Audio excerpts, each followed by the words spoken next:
listen carefully. You're not losing because you lack knowledge. You're not losing because your charts are wrong. You're losing because you're trading on emotion, and those emotions are quietly destroying you day after day. Most traders will never accept that reality. They would rather consume hundreds of videos searching for the perfect setup than look in the mirror and confront the real enemy, themselves. Today won't be gentle. This is direct. Trading is one of the most psychologically brutal professions that exists. It doesn't take you out with force. It works internally through your thoughts, your fear, your greed, and your need for validation. Every time you place a trade, you're not just analyzing markets. You're stepping into an arena where every unresolved psychological wound gets exposed. Your brain was wired roughly 200,000 years ago to escape predators, gather food, and survive within a tribe. It was never designed to process flashing numbers that can erase months of work in minutes. When price drops aggressively, the amygdala, your brain's primitive fear center, fires instantly. Cortisol floods your system. Heart rate spikes. Rational thinking shuts down. At that moment, you are no longer a trader. You're a survival organism reacting to perceived threat. That's why you revenge trade. That's why you move your stop loss. That's why you go all in under FOMO. That's why you hold losing positions until the account is gone. You think you're making investment decisions. In reality, your nervous system is making survival decisions, and it's poorly equipped for modern markets. Consider this. Jesse Livermore, one of the greatest traders in history, built immense wealth, yet ultimately collapsed under the weight of his own psychology. The market didn't defeat him. He lost control of the internal battle, and that same battle is playing out inside you every single day. Trading is a mirror with no mercy. It doesn't just reveal your P&L. It exposes who you are when no one is watching. The greedy version, the fearful version, the version that needs to prove something, the version that can't tolerate being wrong. Most traders carry invisible baggage into the market. If you grew up with scarcity, you fear missing out, chronic FOMO. If you're a perfectionist, you hesitate endlessly and miss real opportunities. If you need validation, you avoid cutting losses because being wrong is unacceptable. If you're wired for dopamine, you trade like it's a slot machine until you burn out. This isn't a trading problem. It's an emotional maturity problem disguised as a trading problem. Behavioral finance has already made this clear. Loss aversion shows that the pain of losing $100 is roughly twice as intense as the pleasure of gaining 100. That's why cutting losses feels unbearable and letting profits run feels uncomfortable. Your brain is wired against optimal behavior. And every time you cut winners early or hold losers too long, you reinforce neural pathways that train you to fail. You are conditioning your own losses. It gets worse. Trading activates the same reward circuits as gambling and addictive substances. Every green candle delivers a dopamine hit. Every red candle creates withdrawal tension. That's why you can't look away. That's why you check charts during meals.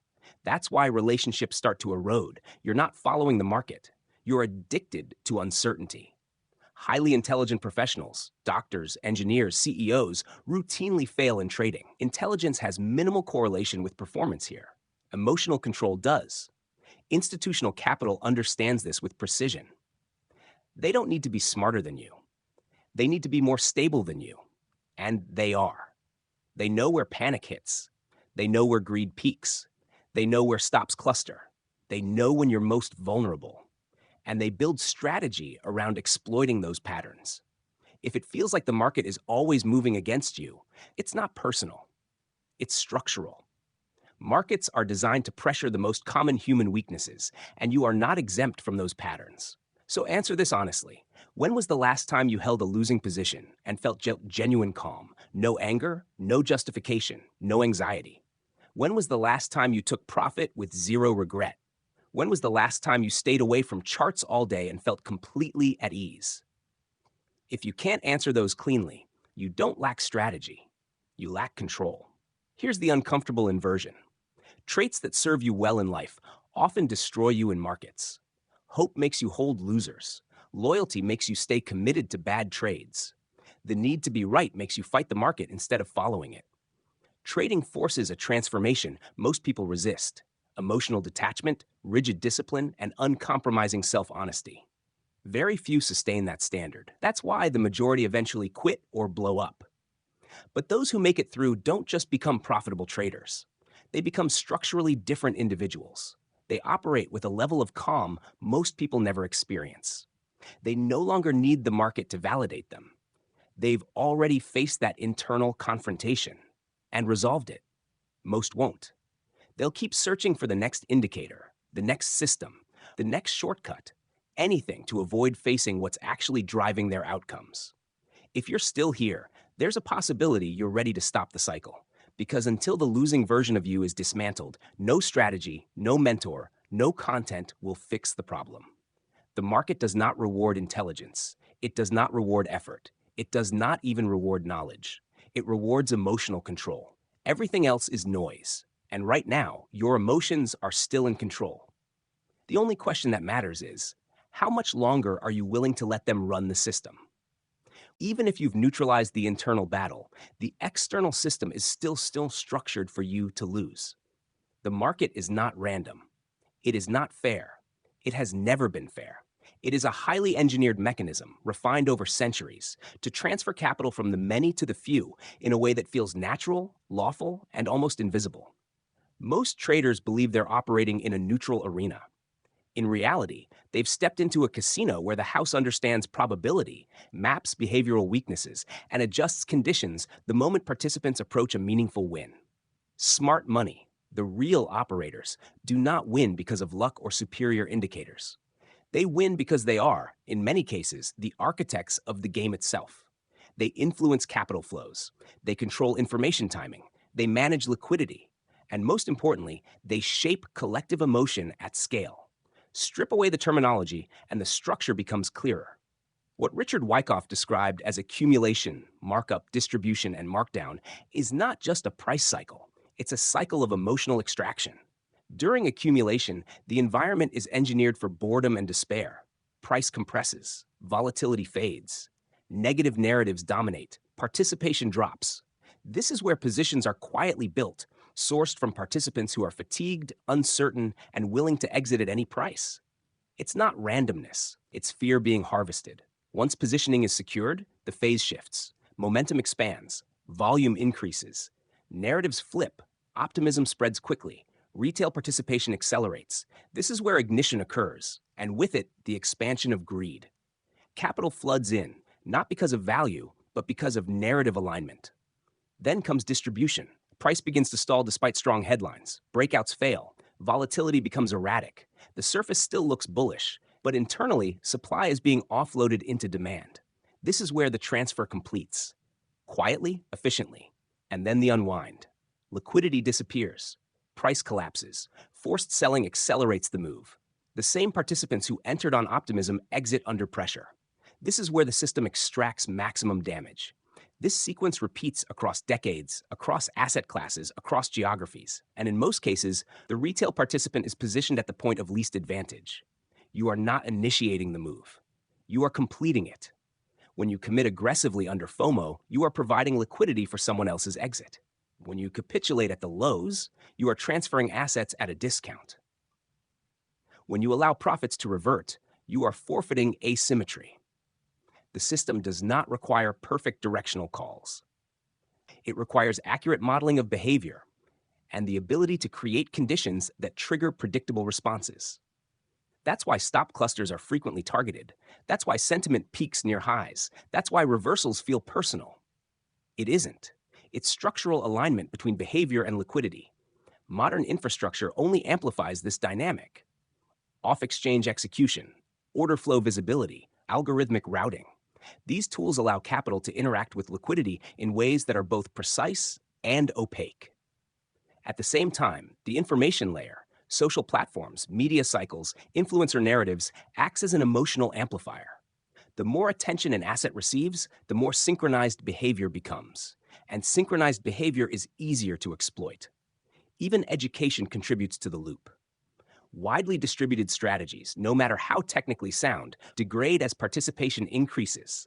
The more uniform the behavior, the more predictable the liquidity. And predictable liquidity becomes a target.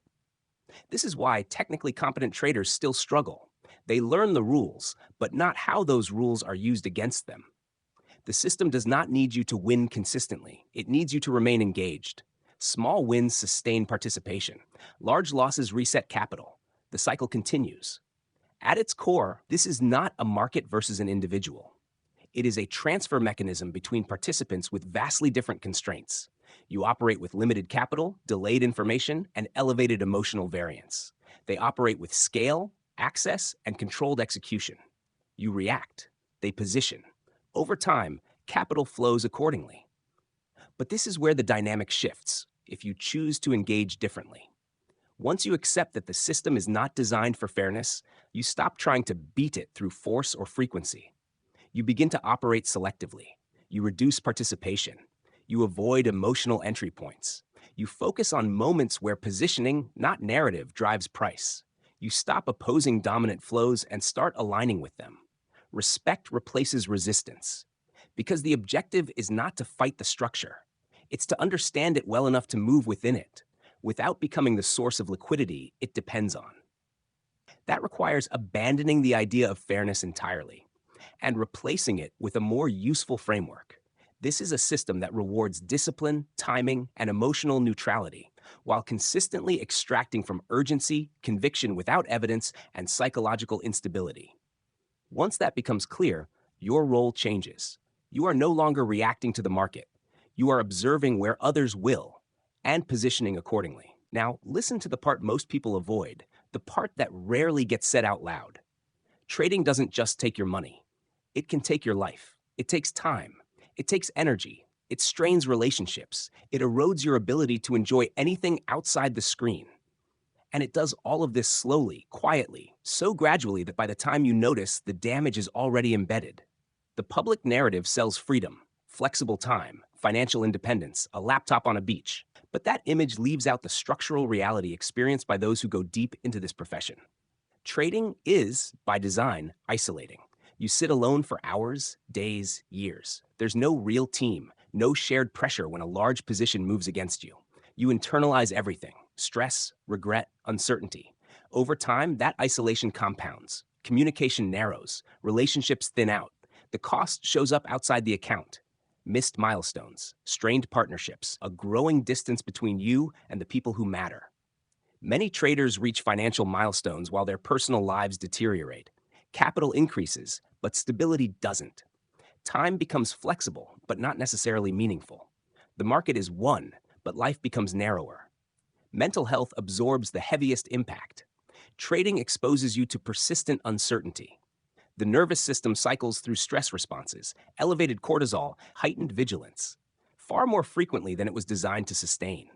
For some, that leads to chronic anxiety, disrupted sleep, and dependency on external ways to disconnect from the screen. Even after large wins, the system doesn't fully power down. There's hesitation to celebrate. There's anticipation of reversal. There's a constant background tension. Over time, the experience flattens emotional range. Outcomes are reduced to numbers, charts, P&L. The ability to fully engage with people, with moments, can diminish if left unmanaged. This is the structural risk of the profession. You can become highly efficient at generating income while simultaneously degrading the quality of how you live. History offers examples. Jesse Livermore accumulated extraordinary wealth, yet struggled to maintain internal stability. Alexander Elder has spoken openly about the psychological strain trading can impose. The pattern is not universal, but it is common enough to take seriously.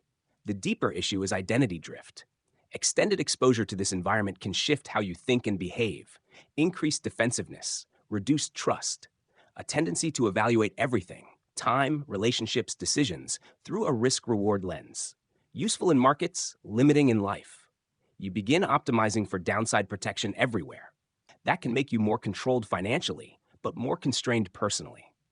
At some point, many traders encounter a quiet realization. Financial goals may be met, but the original version of themselves has changed in ways they didn't intend. This is the trade-off that rarely gets discussed at the beginning. Not everyone pays it, but the risk is real. So the question isn't whether trading can produce income. It can. The question is whether you can structure your approach in a way that prevents it from consuming everything else. That requires deliberate constraints. Defined trading hours. Clear separation between market time and personal time. Position sizing that doesn't hijack your emotional state. A process that limits screen dependency rather than amplifies it. And equally important, maintaining parallel investments outside the market. Health, relationships. Experiences that have no P&L attached. The traders who sustain long-term performance tend to converge on one principle. They control their exposure, not just to risk, but to the profession itself. They know when to disengage. They know what not to sacrifice. They treat trading as a component of life, not the center of it. They extract from the market without allowing the market to define them. So the real decision in front of you is not whether to trade. It's how much of your life you're willing to allocate to it, and under what conditions. Because success in trading, if unmanaged, can quietly expand until it occupies everything. And once that happens, reclaiming balance becomes significantly harder than building profit in the first place. You now have a clear view of both sides, the opportunity and the cost. What you do with that information determines the outcome. You can let trading shape your life by default. Or you can define strict boundaries and make it serve a life that remains intact.